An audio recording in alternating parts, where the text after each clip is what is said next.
Hola, ¿qué tal? Buenas noches y bienvenidos al programa de esta noche de martes en el que recuperamos la mesa de debate, de análisis y de tertulia centrada en este caso en un único tema y muy en la actualidad, pero bajo el prisma internacional, porque no hay más que echar un vistazo a la cabecera de los periódicos, mirar la televisión o escuchar la radio para hablar de Ucrania en lo que parece ser una luz al final del túnel después de una guerra que ya se prolonga por mucho tiempo, quizás demasiado. En la pasada campaña electoral norteamericana, el por entonces candidato Donald Trump llegó a afirmar: si yo llego a la presidencia, acabaré con la guerra de Ucrania en tan solo 10 días. Bueno, ya han pasado más de esos 10 días, lógicamente, pero parece que Donald Trump está empeñado en que ese conflicto finalice, si bien de una manera un tanto peculiar o un tanto singular, ya que se reúne o se quiere reunir con el mandatario ruso Vladimir Putin, pero con quien no cuenta es ni con Zelensky ni con la Unión Europea, algo que a algunos, les recuerda aquellos infaustos días de Múnich en 1938, cuando las potencias teóricamente aliadas se reunieron con las potencias totalitarias para tratar el tema del reparto de Checoslovaquia. ¿Y qué ocurrió? Que a los checos les dejaron fuera de la reunión y después de que desmembraron Chequia, les dijeron: aquí tenéis esto es lo que hay, lo cogéis y lo aceptáis, envuelto en un regalito. Y si no, dejáis que os machaquen. Bueno, ¿puede suceder lo mismo esta vez?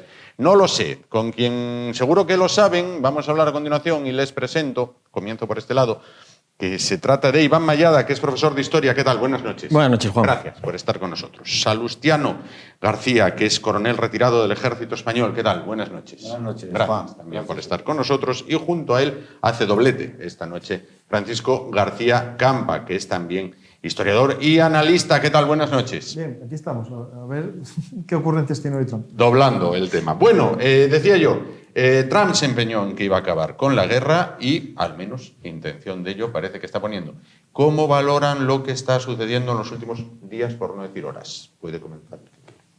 Bueno, desde mi punto de vista, mañana se cumple un mes de la asunción de la presidencia por parte de Trump y vuelve a ser el avispero que ha removido todo el tablero geoestratégico. Totalmente. A nivel internacional parece que quiere tener un papel mucho más activo que en su primer mandato. Y efectivamente vimos cómo sus peculiares medidas, siempre tomadas motu propio, nunca consultando a los interesados, ya se han visto en el planteamiento de Gaza, ahora lo vemos en el planteamiento de Ucrania. En realidad lo que estamos viendo es dónde está realmente el foco de la geoestrategia estadounidense, que no es en Europa ni en el Mediterráneo, sino que es en la región del Indo-Pacífico, en la competición con China. Y Trump lo que quiere es ni más ni menos que cerrar esta pequeña sangría de eventos que para ellos son insignificantes teniendo en cuenta cuál es su real competidor, que es el gigante asiático, y parece ser que quiere cerrarlos a cualquier coste, a cualquier precio.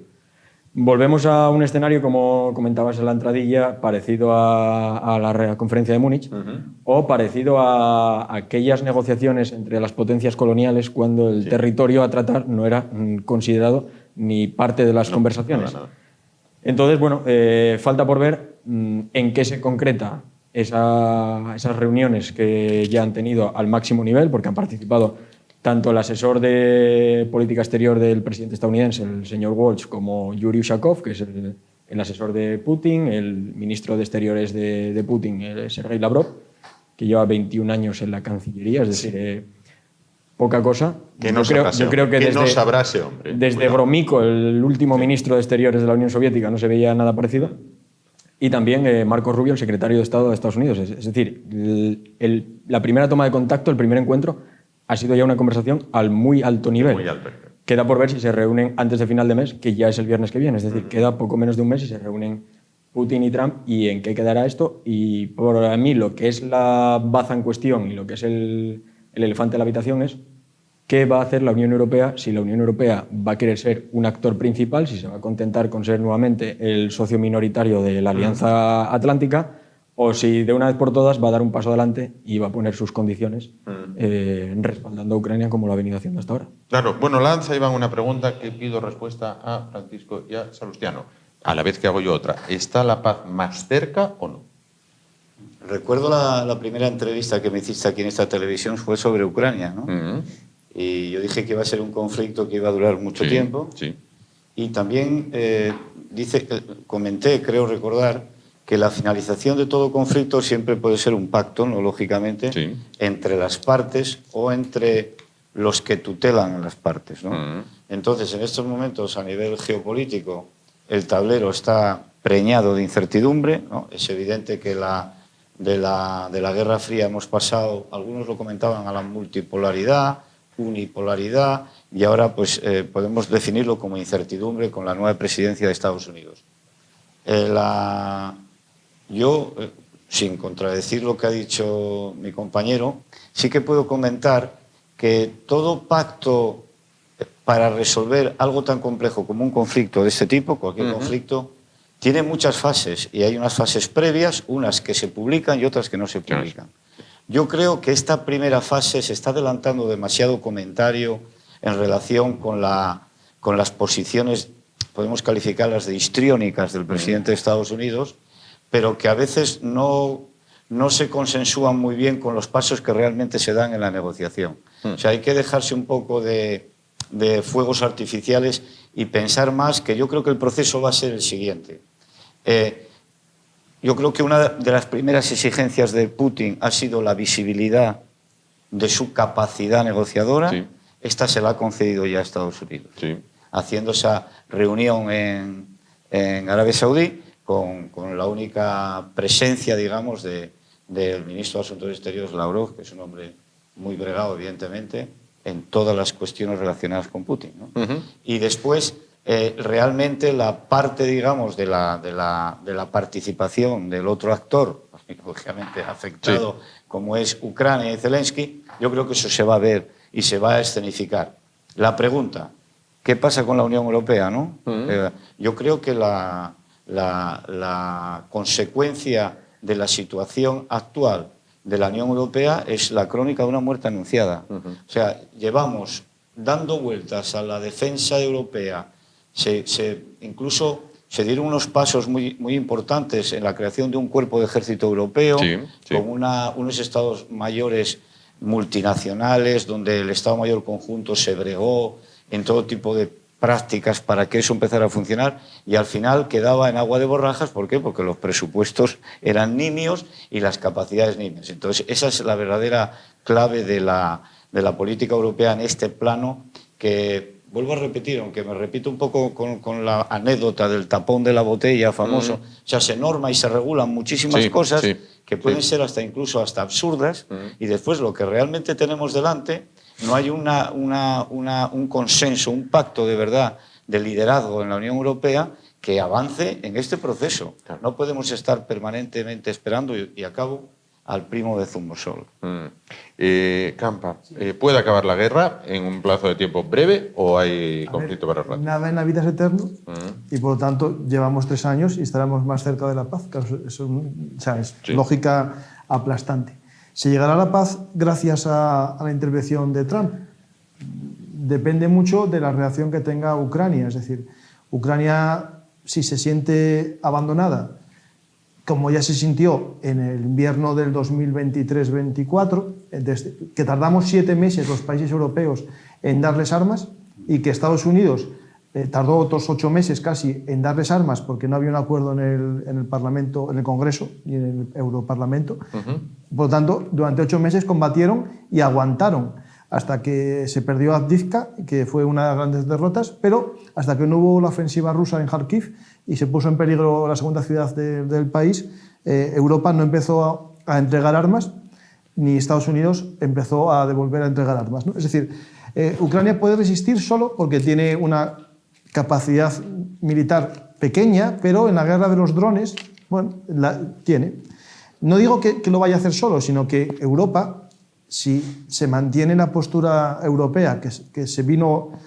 Lo único que llegamos a acuerdo en la conferencia que hubo hace poco dirigida por Macron es que se seguirá apoyando a Ucrania. No, el ejército común europeo no se vio visos, ni tampoco en mandar tropas a Ucrania en momento de paz. Nadie está hablando ahora, sino cuando haya la paz. No se llegó a acuerdo, pero sí a seguir apoyando a Ucrania. Por tanto, Si Estados Unidos deja de apoyar, no significa que haya un alto el fuego directamente. Si el pueblo ucraniano decide luchar, seguirá luchando. E incluso si Ucrania se rinde, no significa que haya paz, porque habría movimientos insurgentes bastante potentes. Ucrania tiene una experiencia y una historia que demuestra que hizo insurgencia contra los soviéticos durante más de 10 años en los bosques, y por lo tanto no creo que hubiese una paz. Habría una no guerra, que no es exactamente lo mismo, y habría que ver si Rusia tiene una capacidad para controlar un país completamente en contra de él, un país que es más grande que España, y que tuviese, imagínate, 100.000 insurgentes armados, con experiencia militar. Yo no quisiera estar allí. Es decir, nadie está hablando de esto. Es decir, si hubiese vencido Putin en su operación especial de 3 días, de quitar el gobierno de Kiev y quitar a los nazis judíos, no sé, una cosa muy llamativa, Zelensky, ese nazi judío, ¿no? Del gobierno, ¿hubiese sido capaz de controlar el país? ¿Qué hubiese pasado con los veteranos del Donbass? ¿Hubiesen hecho una guerra de guerrillas? ¿Cuántos militares harían falta para controlar un país tan grande? Se calculaba en torno a más de 500.000 de soldados rusos si la policía ucraniana no colaborase para controlar el país. Ahora serían muchos más, porque el odio es mayor. Por lo tanto, no es tan fácil la solución, incluso aunque Ucrania no tuviese armas y le controlasen el territorio completo, dominarlo le sería muy complicado. Si nos vamos a esa fase de la paz, lo veo más cerca porque el tiempo está ahí. También puedo ver más cerca que parece que ahora mismo, viendo el campo de batalla, viendo el desgaste, viendo la pérdida de vehículos rusos y de vidas, parece que viene Donald Trump a salvar a Rusia. Sí. Y eso me imagino que Donald Reagan, que era el referente de los republicanos, y de Trump lo usó muchas veces, se estaría, no sé, moviendo en su tumba, viendo lo que está haciendo en su nombre, ¿no? Eso por un lado. Después hablamos de geopolítica. Eso me parece demasiado elevado para ciertas personas, que solo hablan de business. Es decir, yo solo os oigo hablar de negocios. Es a good deal, es a business, es las únicas palabras que dicen en todas las reuniones que están teniendo. Esa y de reducir el gasto público del país. Sí. Por ejemplo, Elon Musk, que es un genio de los negocios, no es un genio de la administración pública. En su deseo de reducir gastos, que es lo único que les importa, despide a la mayor parte de los trabajadores de la Agencia Nacional de Seguridad Nuclear, y ahora tienen un problema para la seguridad nuclear de las centrales estadounidenses. Echan a gente del servicio médico, del Ministerio de Salud, y ahora tienen un problema también en gestión de algunos temas médicos. Es decir, no es tan fácil solucionar los problemas de un país como dar un sermón o un speech en un discurso. Es decir, llegar con una motosierra a un país y cortarlo todo suena muy bien en los mítines, pero la realidad es que si no tienes medidas, lo único que vas a generar es un caos. Hay una frase que resume todo esto y tiene que ver con Múnich, que es: se te dio a elegir entre el deshonor y la guerra, elegiste el deshonor y ahora tienes guerra, ¿no? Sí, y eso es lo que vamos a tener, porque China se está riendo. Sí. Bien, hecha ya la intervención inicial. Salustiano, Iván, Francisco, decía Iván, un convidado de piedra, en este caso, más allá de Ucrania, es la Unión Europea. ¿La Unión Europea tiene algo que decir? ¿Tiene potencial para decir? ¿O es una voz que clama en el desierto y mira, hablo de esto, pero nadie me va a escuchar? Sería lo deseable, ¿no? Yo antes te he hecho... No, pero ¿tiene o no tiene? Quiero decir. Si tiene actualmente. Sí. Vamos a ver, la Unión Europea es un conjunto de países que, aunque no hayan hecho los deberes en el esfuerzo de defensa colectiva y que hayan estado permanentemente en misiones internacionales a sí mismos tutelados por el potencial de la primera potencia, es evidente que tienen un peso específico geopolítico, por historia, por situación geográfica y por capacidad de sus economías y de sus sociedades. Hay una clave muy importante en esto que no lo hemos citado todavía, que fue el discurso de Vance en la conferencia de Múnich, ¿no? que no dedicó ni un solo prácticamente párrafo al tema del conflicto y sí lo dirigió absolutamente a las sociedades europeas. Esa es una clave geopolítica importante que a lo mejor también está haciendo pivotar este asunto en que, bien, ya se acabaron las palabras, todo está perfecto, pero bueno, aquí tenemos los presupuestos y los esfuerzos de defensa los veremos en relación después, los veremos en relación al Producto Interior Bruto, y usted, ya desde 2014, la reunión de Cardiff de la OTAN, en cuanto al compromiso famoso del 2%, la OTAN lo fijó posteriormente en el 3, 3,5%, y Estados Unidos ya pedía el 5%, concretamente Trump, en alguna manifestación pública, pero esos son deberes pendientes. Pero yo creo que la Unión Europea como tal, bueno, hemos tenido un Brexit, tenemos una burocracia creada con unos gastos absolutamente fuera de toda una capacidad normativa, yo creo que hasta obsesiva, y un seguidismo, que yo creo que ahí es la clave geopolítica actual. Y en la Unión Europea hay un seguidismo y a lo mejor un cambio de papeles al perder la presidencia de Estados Unidos Kamala Harris, la potencial presidenta, para darle continuidad a las políticas de Biden, un seguidismo a algo que se puede entender como un globalismo ideológico que está claramente intentando hacerse con el tablero desde afuera de las soberanías de los estados, por grupos.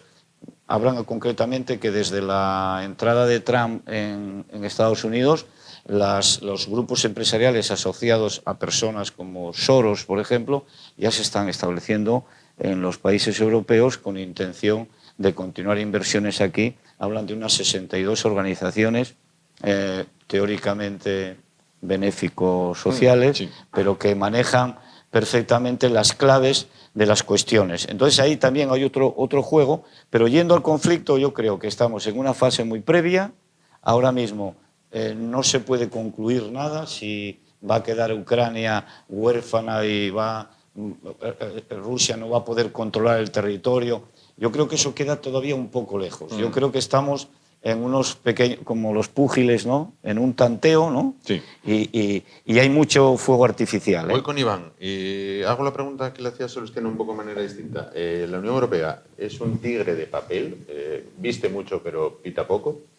Bueno, la Unión Europea, como bien decía Salustiano, tiene un montón de problemas inherentes a su normativismo, a su burocracia. Al final no deja de ser una asociación de estados soberanos que tienen que tomar las decisiones de manera conjunta y poner de acuerdo a 27 socios es bastante complicado. Y luego tenemos, pues como bien apuntaba, una serie de organizaciones internacionales y de lobbies, cada uno con sus propios intereses y con sus propias presiones. Entonces, ¿es la Unión Europea un convidado de piedra en el conflicto de Ucrania? Hombre, yo creo que hasta ahora no lo ha sido. De toda la ayuda recibida por Ucrania, más o menos el 53% corresponde a países de la Unión Europea. A países de la Unión Europea, más allá de las contribuciones que luego otros países, OTAN, pero no de Europa, como Canadá o como otros países, hayan realizado a Ucrania, o la propia Reino Unido. Sí.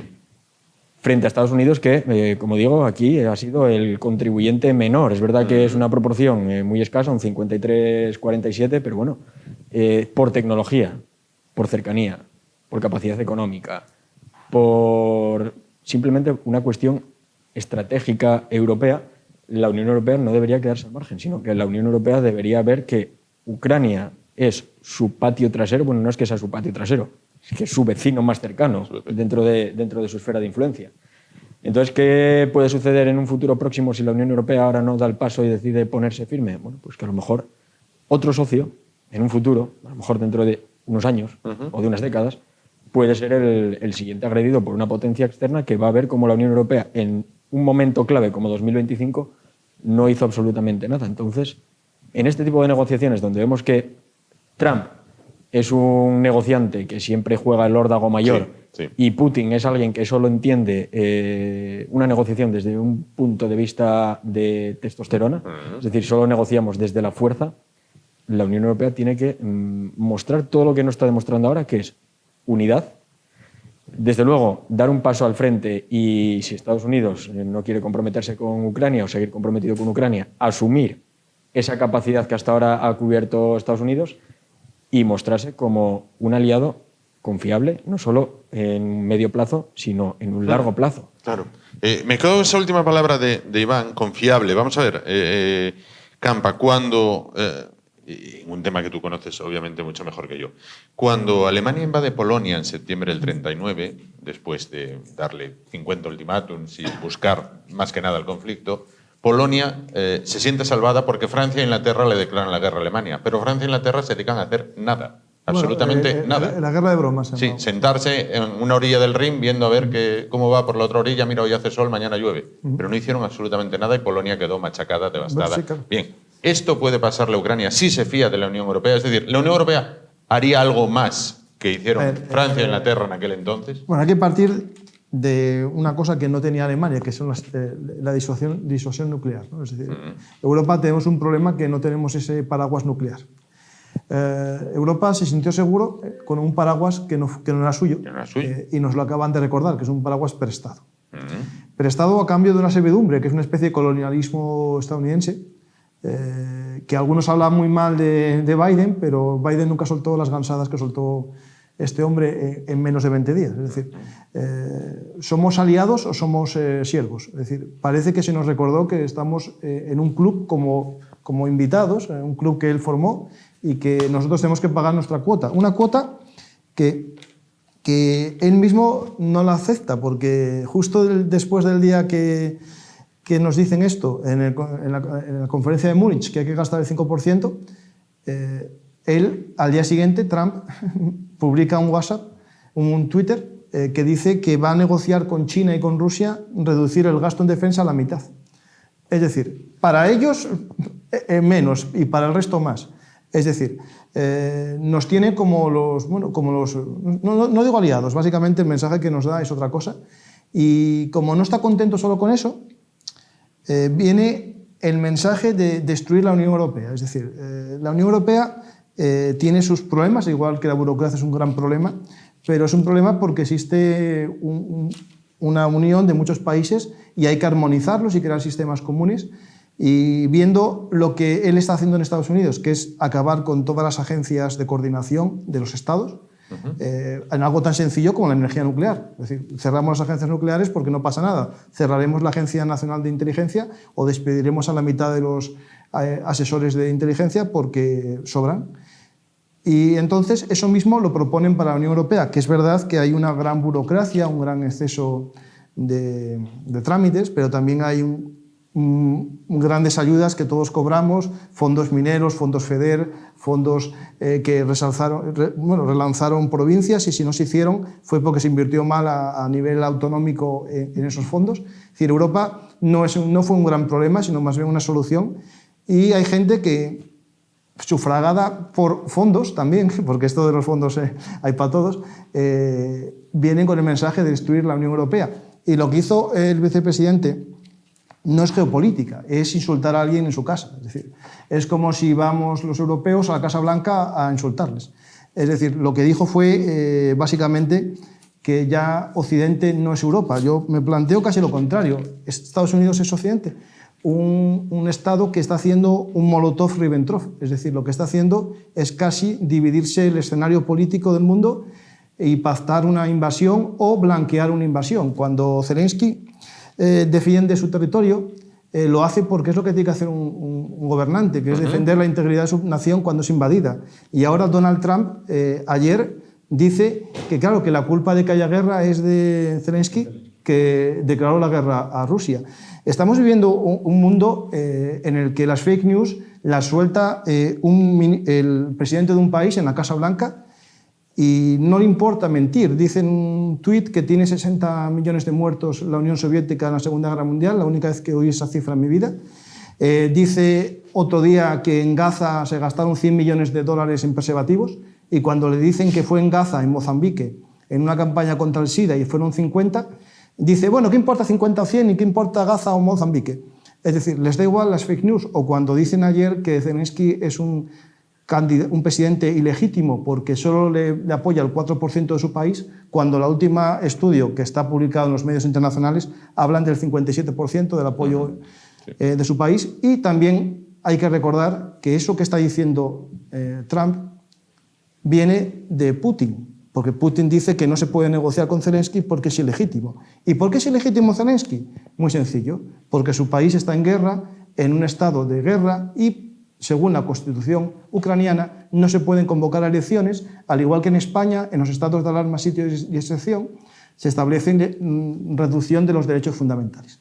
Por lo tanto, hay que tener mucho cuidado con esto de los mensajes de Donald Trump, porque yo no sé si es algo premeditado o va improvisando sobre la marcha. Y no sé qué es más peligroso, siendo víctimas de un plan o de una improvisación. Sebastián, Iván. Tú, yo. No, desde luego, coincido con Campa. Es decir, Ucrania es un país soberano que debería tener la capacidad para negociar sobre sus propias fronteras y política interna externa. Faltaría más. Si para eso necesita sentirse respaldada y no se siente respaldada por un socio mayor como Estados Unidos, que ha dejado de serlo, tendrá que buscar, pues lo que decía, el consenso de la Alianza Europea. Por eso Zelensky, su empeño en crear un ejército europeo, en decir que Ucrania sería el primer país en proporcionar, desde luego, es ahora mismo el ejército ucraniano el más fogueado de Europa, de largo. Y seguramente el mejor preparado, porque la donación de materiales y de equipos que se ha hecho ha sido de primera magnitud. Estamos en una guerra que se acabará pues cuando Putin quiera o cuando a Putin se le mueva la mesa de negociación o las bajas sean inasumibles. En un escenario de una guerra de posiciones donde el frente está hipermonitorizado, donde al momento se conoce cualquier avance del enemigo y las bajas, no solo ya humanas, sino en materiales y en equipos, son brutales. Putin ha demostrado que tiene cuajo suficiente para estar 3 años en una guerra donde el que está a la ofensiva es el que sufre más pérdidas. Pero Ucrania ha demostrado también que ha sido capaz de frenar y de torcerle el brazo al segundo mejor ejército teórico del mundo durante 3 años. Es decir, algo tiene que decir Ucrania en esto. Es que bueno, es una de las dos partes en conflicto, sí, pero es que tampoco está claro que sea la parte menor en el conflicto. Sebastiano, andando en lo que decía Iván antes y Campa también, que iba a preguntarte, bajo el punto de vista puramente militar, puramente de la experiencia, ¿Ucrania podría aguantar sola? Sola, ¿eh? Y cuando digo sola, digo con el grifo cerrado de armamento y gasolina. De ningún tipo de entrada de suministros, imposible. Del de Estados Unidos, del suministro que sí, permite bueno, Estados Unidos. Exactamente. ¿Podría aguantar? Dependería. Vamos a ver, yo pensaba, analizando esto ya con esta visión que de casi 3 años del conflicto, hablaba siempre de un conflicto congelado. Yo creo que lo comenté alguna vez. O sea, un frente con pocas variaciones en terreno, un desgaste, pero a la vez una pasividad en las acciones. Ucrania, como bien has apuntado tú, desde el 2014 ha sorprendido su capacidad de adaptación y sobre todo de normalizar los métodos de combate, porque nadie daba un duro por la propia estructura de las unidades ucranianas. Yo los conocí en Bosnia, hablo del año 2000, un batallón ucraniano que teníamos cerca de nuestra base, yo tenía que pasar por allí con frecuencia y aquello era una especie de simulacro de ejército, o sea, era una cosa muy peculiar, por traer un término no muy ofensivo, no tiene nada que ver con lo que hay ahora mismo en la actualidad, a base de nobleza obliga, ¿no? O sea, la situación le ha obligado a ponerse las pilas, pero evidentemente ningún combate sin alimento se puede sostener. Entonces el alimento tendrá que llegar por la vía Unión Europea con un concierto más coordinado y una fortaleza en la decisión de decir, venga, vamos a dejar de algunos países, entre los cuales podemos incluir España, que hacen mucha política de postureo y después la realidad del esfuerzo sobre el terreno es bastante menor de lo que se comenta, ¿no? Sin embargo, había otros países del norte de Europa que sí que han dado un callo importante, incluso Reino Unido, aunque no esté dentro de la Unión Europea, han estado, digamos, alimentando todas esas necesidades, salvo los parones que comentó antes Campa de esos 7 meses que estuvieron a punto ya de estabilizar. Yo quería comentar una cosa, no para llevarle la contraria a Campa, pero sí para no centrarnos tanto en yo no sé cómo llamarlo, hay como mucho, yo lo llamo fuego artificial. La personalidad de Trump es una personalidad histriónica, podemos llamarla así, incluso a veces hasta de ocurrencias en las... Entonces hay que dejar un poco que la geopolítica vaya funcionando de otra manera, ¿no? Y de otra manera, esa otra manera no la podemos ver, es imposible, porque va a ir adaptándose a determinadas posiciones que vayan queriendo a los actores asumir, hablo de Rusia, hablo de Ucrania, como lo menos malo dentro de las cesiones que tendrán que hacer.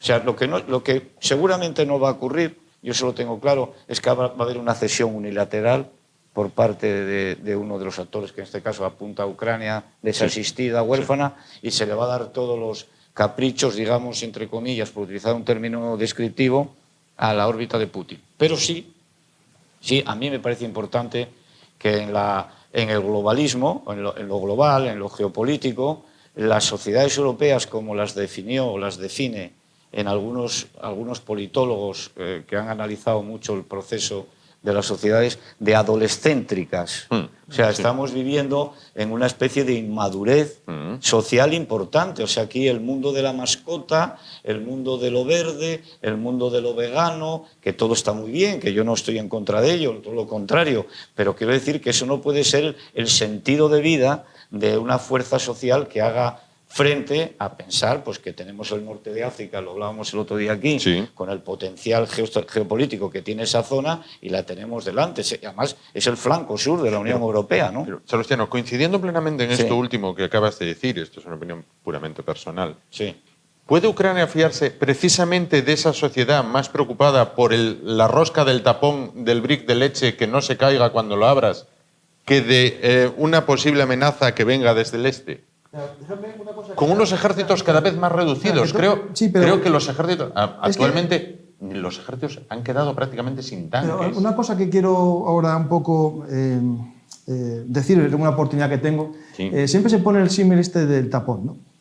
Pero eso del tapón es que el que inventó esa metáfora, que es una que es en todos los medios de comunicación, creo que está un poco confundido, porque no sabe la verdadera razón de que el tapón no se caiga. Eso no tiene nada que ver con que alguien es tan tonto que cuando va al parque o al campo se le cae el tapón y contamina. ¿Vale? Eso, la razón es una razón empresarial. Las empresas de reciclaje, cuando se enfrentaron al problema de los tapones, no era rentable el tratamiento de los plásticos de botella, porque casi ninguna botella venía con tapón. Aparte, aparecieron esas campañas también de ONGs de recopilar tapones y no llegaban a las empresas los tapones. Entonces, las empresas embotelladoras pidieron un sistema para que las botellas viniesen todas, llegasen a fábrica de vuelta con el tapón. No, lo digo porque cuando decimos que la Unión Europea son estupideces, hay que analizar siempre qué hay detrás de las estupideces. Correcto. Y no es lo mismo una cosa que otra. Te acepto completamente lo del tapón, pero hay veces que la máxima preocupación es hacer baños unisex en las universidades públicas. ¿Vale? Y entonces nos reunimos un claustro de eminentes catedráticos y profesores para hacer baños unisex en las universidades públicas, que baje Dios y lo vea. Pero Estados Unidos hasta hace 20 días tenía ese dilema. De hecho, lo que ocurre en las universidades españolas viene exportado de las universidades americanas.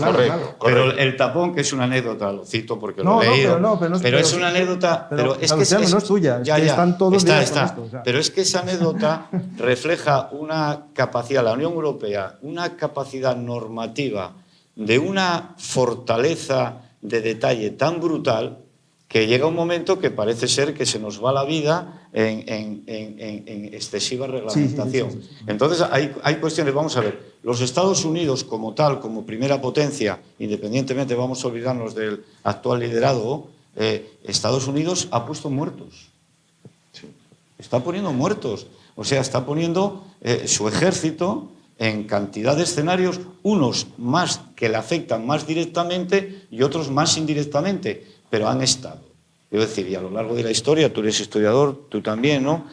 Hay múltiples ejemplos, muchos equivocados, otros más o menos loables, pero han sido muertos. O sea, quiero decir, y solo hay que irse a Francia, darse una vuelta por Normandía y ver los cementerios. O sea, quiero decir que esta capacidad de asumir eso en la propia sociedad americana Yo me imagino que lo que es para una familia americana es que su hijo muera en Afganistán, ¿no? Pero tiene que ser tremendo, ¿no? No, pero tiene que ser tremendo. Pero fíjate la distancia, que son 12.000 kilómetros. Sí, eso está, no, pero... De Afganistán a Kabul. Y nosotros tenemos problemas para que los despliegues de las misiones internacionales, y yo creo que las conozco algo, evidentemente, y hablo ya de España en concreto, estén siempre con esa titularidad. No, son operaciones de mantenimiento de la paz. Vamos a funcionar como ejército, pero no un ejército de guerra. O sea, ni siquiera el concepto de lo que significa la defensa lo tenemos claro. Entonces, si en la sociedad no hay una conciencia de defensa, que lo hablamos el otro día también aquí, clara, que es perfectamente compatible con una conciencia de paz, lo que no podemos hacernos es pacifistas de cartelito y después, cuando viene el realismo político delante, vía Homo Putinis, vía Homo Trump, vía comando islamista que te mete un atentado en las Ramblas, o lo que surja, que ojalá no surja, entonces nos quedamos como la vaca al tren, ¿no? Completamente de acuerdo. Pero solo quiero puntualizar una cosa. Es verdad voy con Iván. Que Estados Unidos puso muchos muertos en guerras, pero también hay que preguntarse cuántas guerras comenzó. Es decir, yo no soy antiamericano, nunca lo fui. De hecho, en las redes sociales me llaman el otanista, ¿no? Soy el otanista todos los días. ¿Cómo te llaman? Otanista, bueno. Otanista, sí, otanista. O Es que Estados Unidos, no había oído el término otanista, nunca. Cobro NAFO también. NAFO, o sea, sí. Bueno, yo tengo muchos... NAFO, por las siglas en inglés. Sí. Ya te llaman muchas cosas. No, sí, bueno, pero que lo quiero explicar una cosa bien clara. Es decir, Estados Unidos, guerras por las libertades de terceros, salvo en Yugoslavia, que se metió en Serbia para pacificar. Te digo lo que es Salustiano, hay que darse una vuelta por Normandía. No, espera. Normandía no es la época que estamos hablando. Normandía, por eso llevan poniendo muertos desde hace muchos años. Y también se metieron muertos los franceses y los británicos porque podían haber pasado de la guerra. Es decir, no. Los británicos y los franceses entraron a la Segunda Guerra Mundial por la invasión de Polonia. Y Estados Unidos no entró... Para no hacer nada. No. Bueno. Ni en la guerra ni en la paz, porque luego la dejaron vendida en la guerra. La dejaron vendida en la guerra. No nos quedemos en la Segunda Guerra Mundial, que tenemos mucho aquí. Todavía modero yo. Yalta fue la dejaron vendida en la guerra y la dejaron vendida en la paz. No. Hombre. Churchill en Yalta fue el único que se negó a que Polonia fuese entregada. Y se negó tanto que la entregaron. No podía hacer otra cosa. Pero Roosevelt... Vendida en la guerra, vendida en la paz, Campa. Si los Estados Unidos no desembarcan en Normandía, los alemanes continuarían meando en París. Y pregunta al millón, ¿por qué desembarcaron en Normandía? Porque Japón les atacó y Alemania les declaró la guerra. Si no, a ver si hubiesen entrado. Tenía unas ganas locas de entrar. Tenía unas ganas locas de entrar. Dejémoslo para... Tenía unas ganas locas de entrar. Bueno, bien. El aislacionismo en Estados Unidos, a ver, esto es algo que no hay que olvidar. Trump es un elemento del aislacionismo típico americano. Estados Unidos tiene una doble naturaleza, aislacionista e intervencionista. Y Trump es aislacionista, aunque tiene después su vena imperialista. Pero el mercado es global, no se te olvide. Sí. Pero en el tema, él prometió... Hace 50 años era más fácil ser... Sí, claro. Ahora es prácticamente imposible. Donald Trump en su último mandato, el anterior, pidió reducción del ejército. De hecho el gasto de defensa americano se redujo del 3,43, es decir, del 3,71 al 3,38. Y salió de Siria y dejó tirados a los kurdos. Salió de Afganistán porque es verdad que fue Biden el culpable de la retirada, pero el que pactó la retirada fue Trump. Sí. Es decir, claro, estas cosas hay que contarlas enteras, porque si no parece que Estados Unidos... Yo me refería a que estaba en escenarios... Sí. Voy con Iván. No, lo que está claro es que, como decían ellos, Estados Unidos es ahora mismo la potencia impredecible, no sabemos por dónde va a salir, y en estas negociaciones pueden pasar dos cosas, o que lleguemos a unos acuerdos que se cierren en falso, como fueron los acuerdos de Minsk, el 1 y el 2, que fue poco más que un alto el fuego siguiendo la línea de frente, un alto el fuego que no respetó ninguna de las dos partes. Es más, que solo sirvió para que especialmente la parte prorrusa se siguiera reforzando. Puede pasar eso, que se llegue a un alto fuego que coincida con la línea de frente y una Ucrania malamente partida en dos por el Donbass, o ir más allá. y que esa línea de alto el fuego no coincida con la línea de frente actual, sino que se lleve a la frontera de las dos repúblicas populares y de los dos oblasts, que por algo Putin, que de estrategia algo sabe y, ¿qué línea, perdona, y que sabe mucho más del diablo por viejo que por diablo, por supuesto. Que se lleve a las fronteras administrativas de las dos repúblicas populares y de los dos oblasts, que por algo Putin se empeñó en reconocerlas como territorio ruso. Es decir, yo creo que va a partir de ese presupuesto maximalista. Ahora, lo que pase de ahí no se sabe. Una Ucrania 50% dividida entre una esfera prorrusa y una esfera donde lo que estamos viendo es que una de las cuestiones, que todavía no abrimos el melón, es a ver cómo lo decimos sin ofender a nadie, el latrocinio de los recursos mineros, de las tierras raras, de los recursos industriales de Ucrania por empresas estadounidenses. Claro, sí. Ahora mismo lo que se está barajando es eso, una Ucrania controlada por Rusia y una Ucrania independiente, pero controlada, al menos económicamente, dependiente de las empresas estadounidenses. Entonces, Dos Ucranias. No, pero sería una Ucrania y Rusia. Bueno, en ese primer punto que has citado tú, se tocó el tema el acceso de Estados Unidos a los minerales, a las tierras raras, sí. a los minerales críticos estos que hay como potencial. Que no deja de ser. Pero congelar el conflicto era una parte, dejar el territorio ocupado por los rusos era otra parte, pero proporcionando a Ucrania seguridad.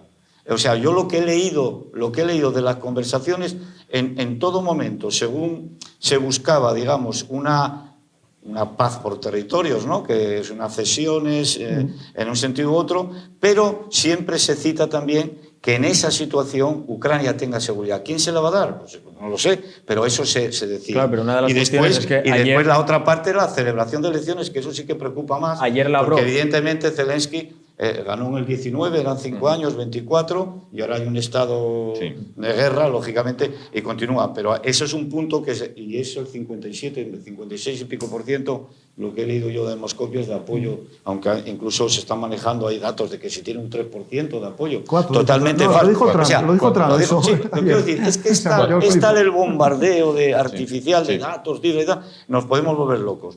Los pasos, estamos en unos inicios muy bisoños todavía de lo que va a ocurrir con esto. Pero ya hay una parte que ahí estoy un poco contradigo la posición de aquí de mi querido amigo Campa, en el sentido de que el toquecito a las sociedades europeas yo creo que es necesario. No, yo estoy a favor del rearme. Que nos veamos en el espejo, nos veamos en el espejo. Totalmente. O sea, somos Occidente, somos sociedades que teóricamente queremos resguardar una serie de valores en las cuales queremos ir a un derecho internacional, que se respeten los derechos humanos, las intervenciones, y después, cuando tenemos que hacer algo que es de imposición de la fuerza, tiene que venir la OTAN y tiene que venir el primo de Zumosol, porque las intermediaciones, y ahí voy a poner ejemplos clarísimos, como el del Líbano ahora mismo actualmente, que es un teatro de operaciones donde estamos corriendo unos riesgos, que hubo un momento, una semana ahí en el conflicto, cuando estaba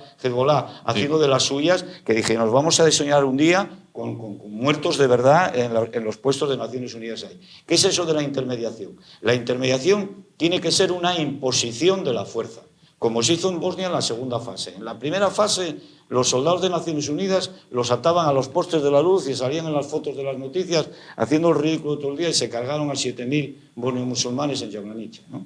Pero llegó la OTAN y esos mismos que tenías que estar haciendo un juego como de patito de feria y hacían lo que querían contigo, se disciplinaron absolutamente porque hubo una una imposición de la fuerza. Y después de la imposición, la estabilización. Son muchas fases, o sea, es que no solo... Primero el acuerdo de paz, que se pueda tomar en el acuerdo geopolítico, que será el que sea. Yo no me atrevo a aventurar ahora mismo si va a ser territorios, elecciones, tierras raras, mercadeo, no me atrevo. O sea, ahora mismo soy incapaz de dar un dato fiable de que diga, bueno, pues yo creo que va a ser esto. Yo creo que va a haber una congelación de la crueldad, digamos, del combate, gracias a que pueda haber esas negociaciones que se puedan estar visibilizando de alguna manera. Pero que es una fase muy previa. Y podemos llegar, pues ojalá se llegue, por lo menos que la sangría que tú que la sigues diariamente y lo estás viendo, se está combatiendo en terrenos absolutamente llanos. Sí, o sea, sí. Ucrania es un país que es una gran llanura Sí. y se ha fortificado al máximo. Ucrania, que tenía ese déficit en el combate de posiciones, ahora lo ha mejorado mucho porque ya se ha fortificado. Pero es que es ver un dron de 1.500 euros, es cepillarse un batallón de carros, que cada sistema de armas vale 3-4 millones de euros, pongamos un carro de combate de última generación, o sumando todo, y lo ves desaparecer en 10 minutos, y en cada carro van 12-14 hombres en vehículo de transporte, Sí. y dices tú, oye, es que acabo de ver 300 y pico muertos en directo. Sí. Y de esto, Putin, que tiene una capacidad de liderazgo importante, está haciendo un esfuerzo de vidas humanas puestas directamente como carne de cañón, que es brutal, y de esto se está hablando muy poco, pero es medieval lo que está haciendo, Claro, es que en algunas posiciones. La propia supervivencia del régimen Con tal de ruso llegar a ese cruce de caminos, depende que de es eso. Llegar a ese cruce de el caminos. problema es que estamos hablando de un sistema despótico, casi podemos hablar de una satrapía, no sé, persa, más que un sistema democrático como se dice que vende. No hay sociedad que asuma el coste humano que está sufriendo Rusia. Si tienen, democrática. no, claro, pero es que son democráticos, Es que supuestamente. no lo son, claro. Ya, claro, ¿Te supuestamente. refieres a Rusia? A Rusia, claro. Pero Rusia siempre lo fue. No, pero ellos se venden como democracia. Cuando es decir, había zares y cuando había comunismo. sí, Siempre fue una satrapía. pero ellos y sus, digamos, agentes repetidores, ellos son una democracia legítima y Zelensky no es legítimo. Y el número de muertos que Rusia está asumiendo hace imposible que Rusia busque una paz si no es para ganar. Es decir, si la situación es... Puede ganar en el orden interno y no en el externo. No, porque no puede la venderlo. imagen que proyecta en No el puede exterior es la venderlo. imagen que vende el régimen en el interior. Bueno, pero hay matices. No puede ganar... primero, no puede ceder un método de lo conquistado. Exacto. No puede ceder. Por eso yo decía que una de las cuestiones de la negociación era dónde se congela la línea de frente. Porque además aquí hay una matización importante. Si se congela la línea de frente actual, bueno, está la barrera del Dnieper. Si se congela en el límite de los oblasts, en el límite administrativo de las provincias, volvería a recuperar Jersón. Volveríamos a tener rusos a la otra orilla del Dnieper. Es lo que buscaba en el inicio, que era cerrar por Odessa hacia Transnistria. Que es el gran objetivo, el gran objetivo de las mentes pensantes y de los asesores del Kremlin, de Alexander Dugin y de toda esta gente, es que Novorosilla, que es como lo llaman ellos, llegue hasta Odessa. Hasta Odessa. Entonces, ahí estaríamos hablando de cuestiones mayores. Ahí yo sí que creo que Europa vería el peligro, porque eso significaría que Rusia ya no está en el Don como estaba en 2014, ni en el Dnieper como está ahora, ni en el Dniester, estaría en el Danubio. Yo, en el tema cuando comentaste lo de los oblasts, esta guerra comienza con una excusa que es recuperar la integridad territorial de las repúblicas del Donbass, ¿no? Las dos, al oblast previo, al 2014. Por lo tanto, es un objetivo militar. Es decir, cuando ahora estamos hablando de 3 años de guerra y vemos el mapa, yo ese mapa lo sigo casi semana a semana durante 3 años. Y la realidad es que ese mapa, lo que estamos viendo, el 18% de lo que estamos viendo, estaba ya así en mayo del 2022. Sí. Es decir, y después Rusia perdió mucho en el verano del 2022, todo lo de Jersón y Kharkiv y tal. Es decir, ahí lo que ganó en el 2023 es poco más, es decir, el 2024, lo que ganó el 23 no ganó casi nada, en el 24 lo que ganó es desde Avdiivka, desde que cayó, hasta Pokrovsk. Que eso es muy poco, es un tamaño de Cantabria, básicamente la provincia de Cantabria. Y eso es lo que él puede llevar como un éxito militar. Lo otro fue una sorpresa militar. Realmente Ucrania en esos primeros 2 o 3 días de guerra no tuvo resistencia en esa zona. Por lo tanto, el resto de sus bajas militares, de los cientos de vehículos blindados, de los miles de vehículos turistas, de coches turistas. Estamos viendo imágenes del ejército ruso usando burros. Motocicletas en asaltos. Hoy tengo un vídeo de 11 motos haciendo un asalto en soledad. Es decir, un asalto en motocicletas. Estas cosas muestran un desgaste. Y si Ucrania aguantase más tiempo, iría a una mesa de negociación mejor. Y eso lo sabe Putin y lo sabe Trump. Y no quieren ver esa situación. Porque esa situación implicaría, a la larga, una posible ruptura del régimen de Moscú. Es decir, podríamos tener un problema interno en Rusia. Porque Putin no puede pactar algo que no sea un gran triunfo. Presentar un gran triunfo. No puede, porque no puede negociar. Para él, sentarse en la mesa con Zelensky es una gran humillación. Porque Zelensky no tenía que estar ahí.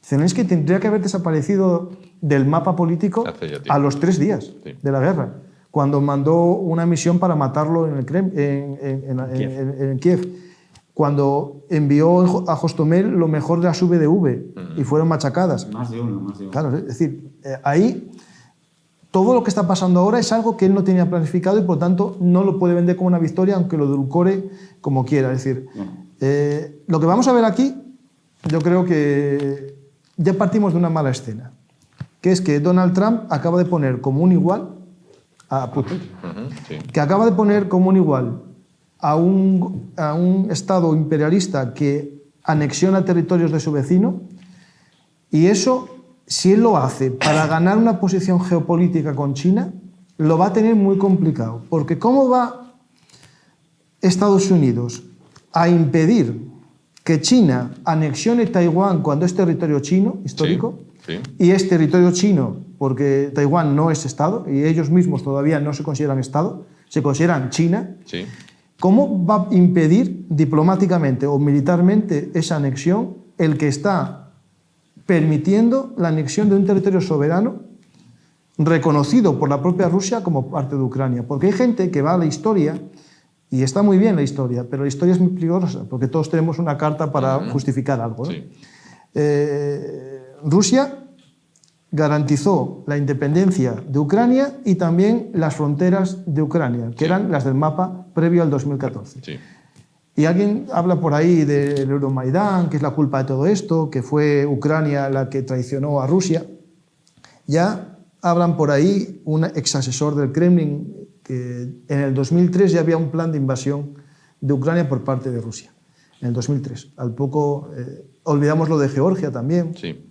Es decir, en la época de Bush se anexionaron Georgia, Osetia del Sur.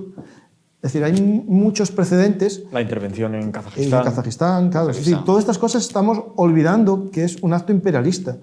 Y esto es algo muy preocupante, porque hubo otras guerras que a lo mejor no tenían que haber pasado, pero eran guerras que tenían una finalidad X. Por ejemplo, quitar una dictadura o lo que sea, pero no guerras de anexión, que eso es algo que que parecía que estaba olvidado. Estaba olvidado, perdido. Y lo estamos abriendo como algo legal. Es decir, lo que acaba de decir Estados Unidos es: tú tienes fuerza, invade a quien quieras, que después alguien te lo reconocerá. Y eso es un peligro.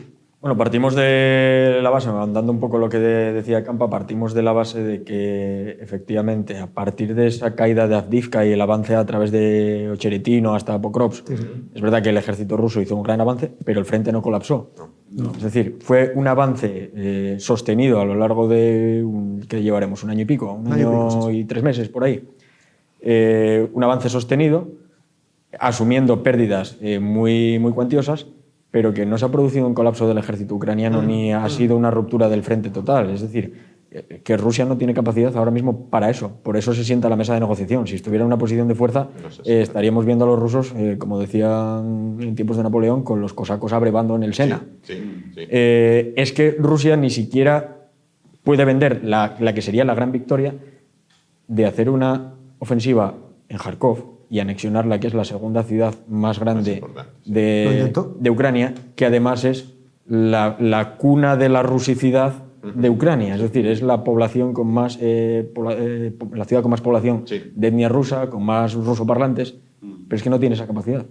Entonces, ¿qué pretende un poco Trump, yo creo? Como decía Campa, meter una cuña entre Rusia y China, que ahora mismo a mí me parece una entelequia. El pensar que una Rusia que sale de un conflicto vencedora pero debilitada no se va a echar más aún en brazos de China de lo que ya está, me parece, no sé si Trump es un bobo o es un ingenuo. sinceramente. No tiene pinta de ninguna de las dos cosas. Yo pero, creo que tampoco. Pero le podemos calificar de muchas maneras. El personaje da de sí, ¿eh? Yo no sé. El personaje da de sí mucho. Si es vaca y mujer, si te comes y te cuentos, da leche y mujer. Tiene pinta, sí. Decía Campa antes esas carencias que ha mostrado el ejército. Después te cuento una anécdota. Esas carencias que ha mostrado el ejército ruso desde que comenzó el conflicto. Sí. El ejército ruso, para ustedes, que por ejemplo, usted o tú que fuiste militar de carrera, sí. ¿Fue una sorpresa verlo tan debilitado? El que se consideraba, el pensamiento general era que era el segundo ejército más potente del mundo, verlo tan debilitado y añado, meto otra variable y vuelvo otra vez a la historia, ¿no?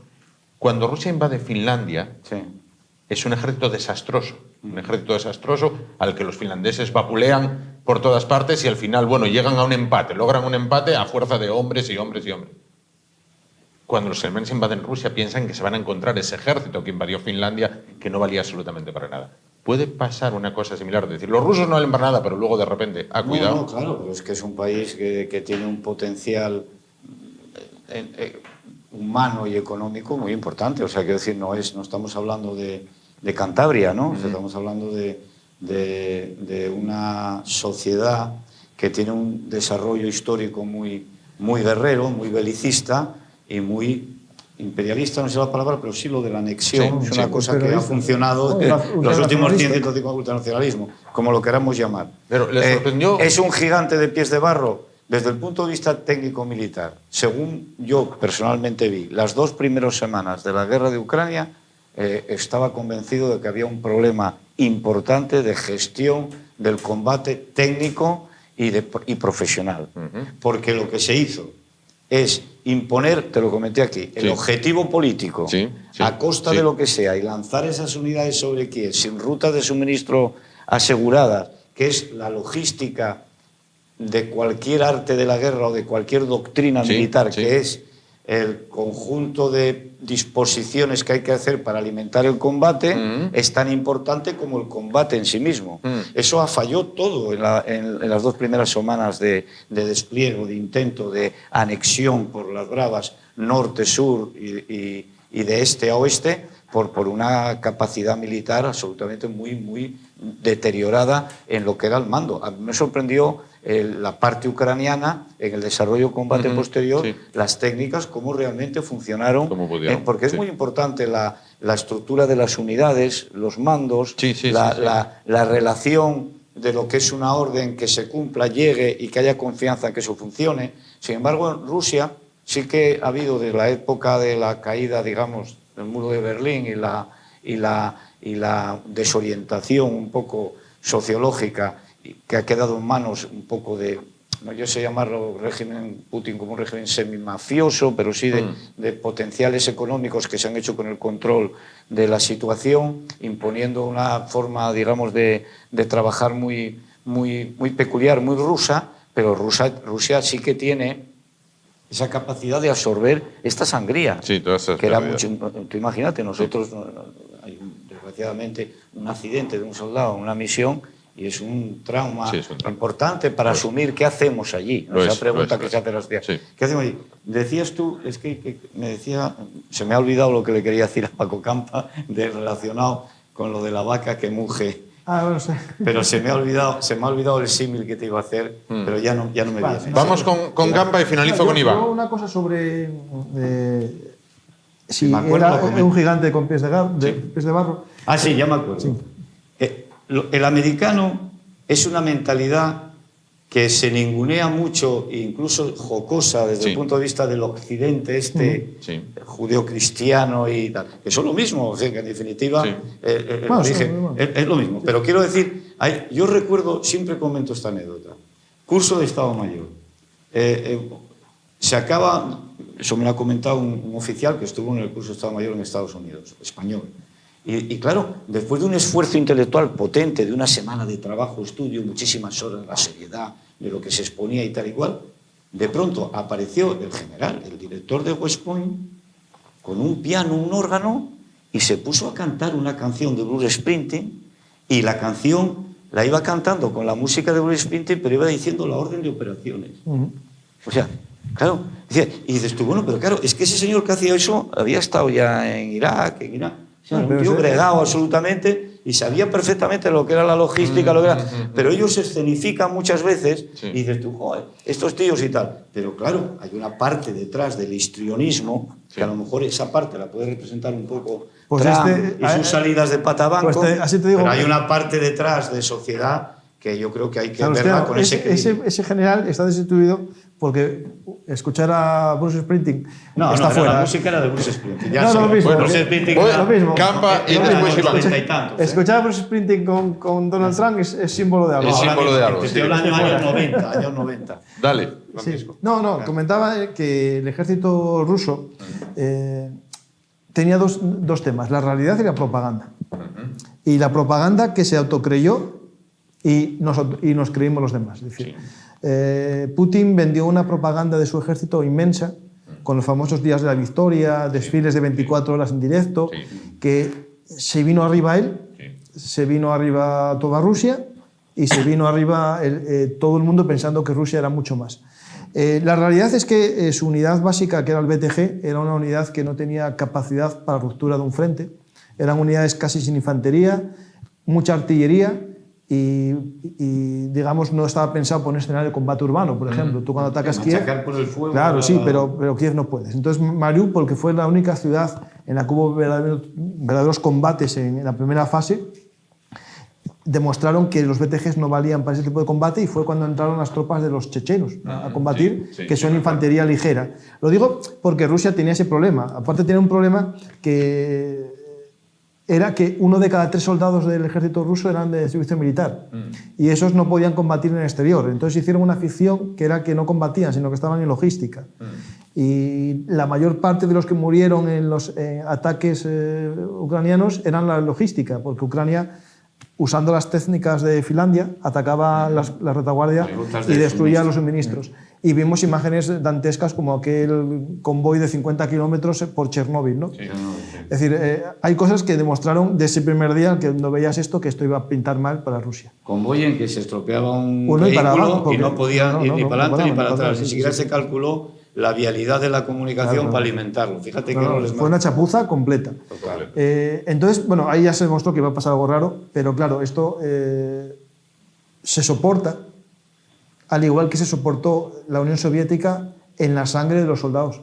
Es decir, están derramando más sangre de lo que sería asumible por cualquier Estado. Es decir, en la Segunda Guerra Mundial los soviéticos aguantaron lo que nadie aguantó.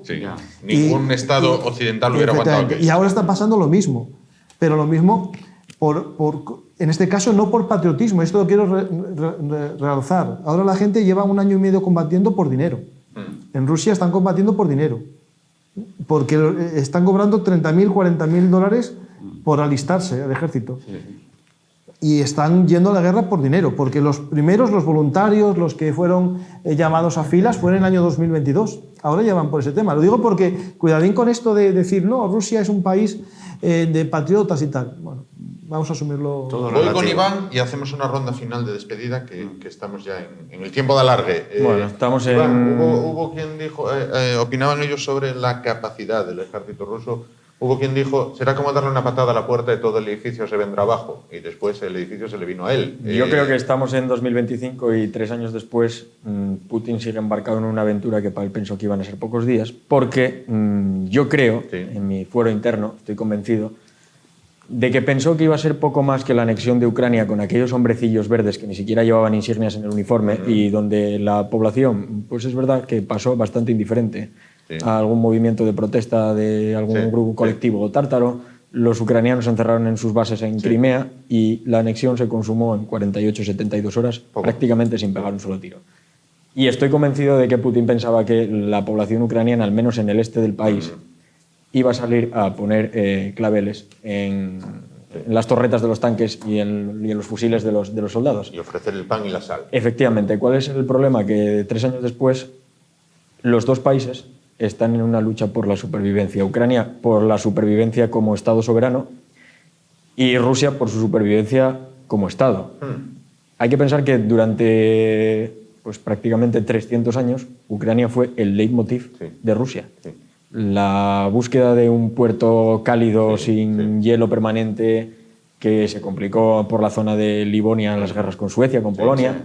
Pero es que en el sur era una guerra contra un enemigo que era, bueno, pues igual de correoso, pero mucho más asequible para el resto de potencias europeas, porque era el enemigo musulmán. Primero con el Kanato de Crimea, que era, bueno, pues un vasallo del Imperio Otomano, y después con el propio Imperio Otomano, pues en la región de Besarabia, alrededor de la desembocadura del Bug y del Dniester.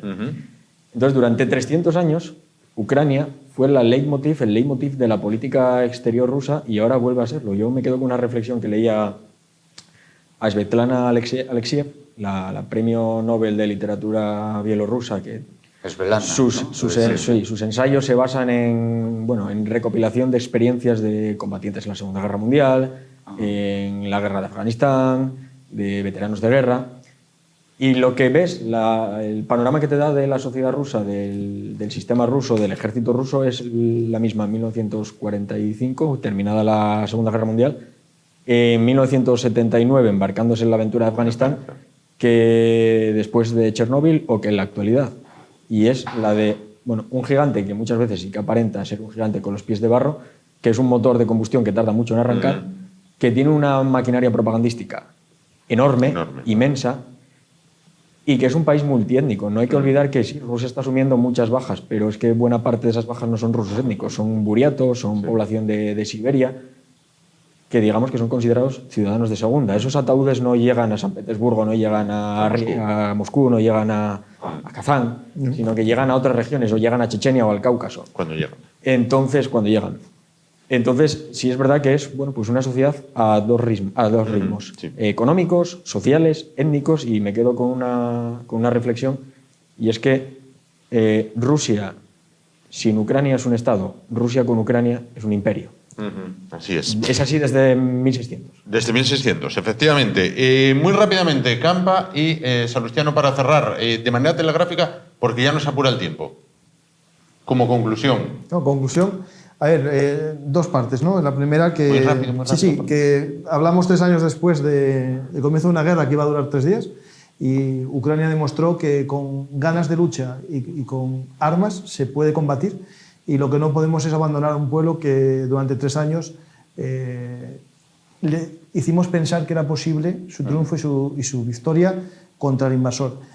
Aquí no estamos hablando de mandar tropas europeas, sino solamente darles apoyo en lo económico y en lo tecnológico. Es decir, lo demás, la sangre, que es lo más caro, lo están poniendo ellos. Y en el fondo hay que entender que Ucrania no está luchando solamente por su libertad, sino está luchando en el fondo por la libertad de sus vecinos, porque si Ucrania desaparece como Estado, la frontera estaría pegada a un territorio de la Unión Europea.